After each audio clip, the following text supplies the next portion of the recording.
Howdy again everyone. Only a few months ago now I was testing out the new Canon EOS R100, an awesome little camera which for a short time was the least expensive Canon RF mount mirrorless camera with its awesome 24 megapixel aps-c sensor. The R50 is $800 or £900 in the UK with a kit lens. Hot on its heels though comes the R100 with its even lower price of $600 or a more expensive £650 here in the UK with a kit lens. Okay, that's still hardly chump change, but Canon's RF system really is their future, so if you want to get on a bus, this is the most affordable way to do it.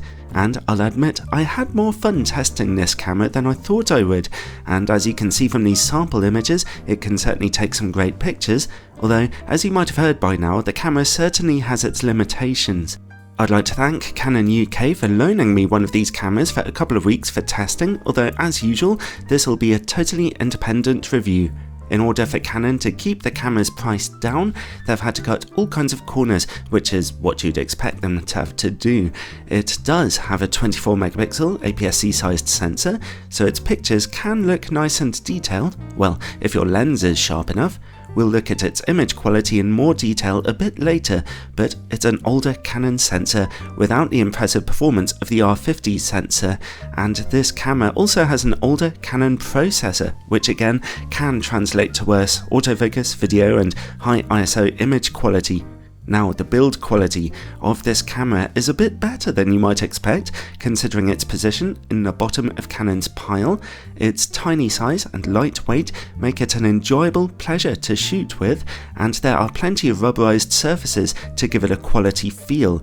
The key issue for me though is its low controllability, due to having only a few control dials to work with, and surprisingly, no touchscreen interface, yes in 2023. While I actually quite enjoyed shooting with this camera, it's obvious Canon missed a bit of a trick there, well a major trick. In the smartphone age, a new camera without a touchscreen really feels like an uncomfortable anomaly, one which I hope is never repeated again, no matter how low budget the camera is in question. Shooting stills or video footage in fully manual mode can be a bit of a pain as a result. The camera's buttons are nicely clicky and responsive though. Another annoyance with the screen is that it's fixed in place. That's more forgivable in my opinion, but still, in the age of selfies, another questionable decision. I will say this though, that screen is bright and decently high resolution. The viewfinder is really quite small, but it does look quite nice too, pretty sharp and bright. Interesting also is the regular hot shoe instead of Canon's newer design, which means you can easily use older speedlight flashes without needing an adapter. The little built-in flash is not very powerful though. The camera uses Canon's smaller LPE17 batteries, which should last you a good 300-400 shots. I was quite satisfied with how long it lasted actually, although they don't give you the most exact indication of how much power is left. The camera has a single SD card slot for memory. When it comes to autofocus performance, this camera uses one of Canon's older processors, the Digic 8, so it's not as fast, accurate or easy to use as the R50 or indeed virtually any other new Canon camera. But honestly, it still worked surprisingly well for me. It doesn't offer animal or vehicle subject detection, but you still get human face and eye recognition, which works fine even when using a challenging lens. And as for shooting animals, the camera still offers general subject tracking, which I did actually find works quite well. I got plenty of nice, sharp animal pictures with this camera, even with a bright telephoto lens. The focus system is fine, it's just not as good as Canon's newer cameras, that's all. The camera's maximum shutter speed is a fairly quick 1/4000th of a second, and it can shoot as fast as 6.5 frames per second. The camera also has a wireless transfer ability, as well as a microphone socket, USB-C port, and micro HDMI.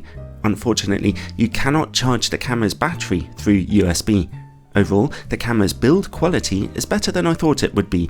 It feels solid and it holds lovely in your hand despite its small size, but its functionality and controllability are basically pre-smartphone era. A particular sting is the lack of an articulated touch screen.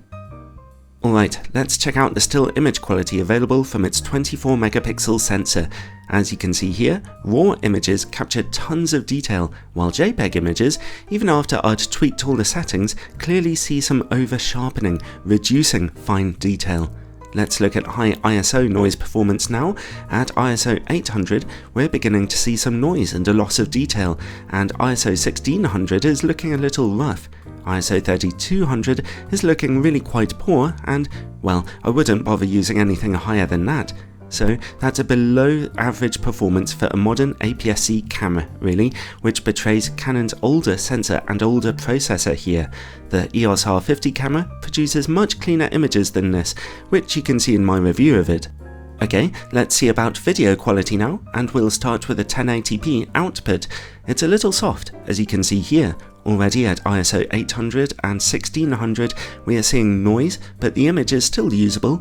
Unfortunately, the same cannot be said for ISO 3200 or darker, as you can see here. Well, how about if you're shooting in 4K? The camera can do so, but only with a significant crop, as I show you here.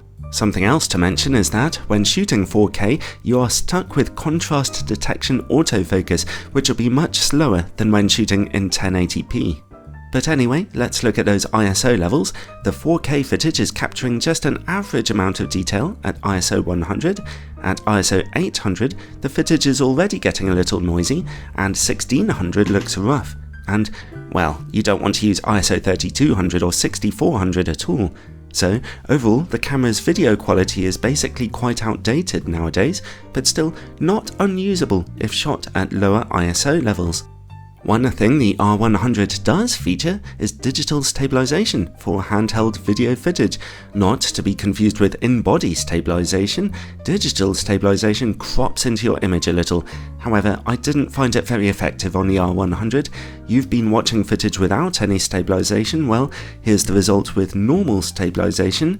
Not very much difference, as you can see. And now with enhanced stabilization, which crops in a lot, but still doesn't seem to really help that much. Along with a lack of an articulated screen, that's another reason why vloggers might wish to try a different camera, again like the R50. Let's take a look at rolling shutter. In 1080p, whatever frame rate you're shooting in, it's noticeable. In 4K, it's disastrous, unfortunately. Okay, well, I think that's enough now. You've probably got a measure of the R100 by this point. Canon have given this camera a low price tag, but they've cut off too many corners here to really make it a viable alternative to simply spending a bit more money on a vastly superior R50. In fact, the R50 is probably my favourite lower budget camera of all time, so I suppose it's at least tough competition. I'd say in virtually every case you should save up and get that instead. However, I do have to admit, I still had fun with the R100 when shooting stills. It can still get you some lovely photos, and it is beautifully small, and the autofocus system, while a bit dated nowadays, still worked perfectly fine for me, so I wouldn't say it's a bad camera by any means. It's just a few years out of date, and is dominated by the shadow of the R50.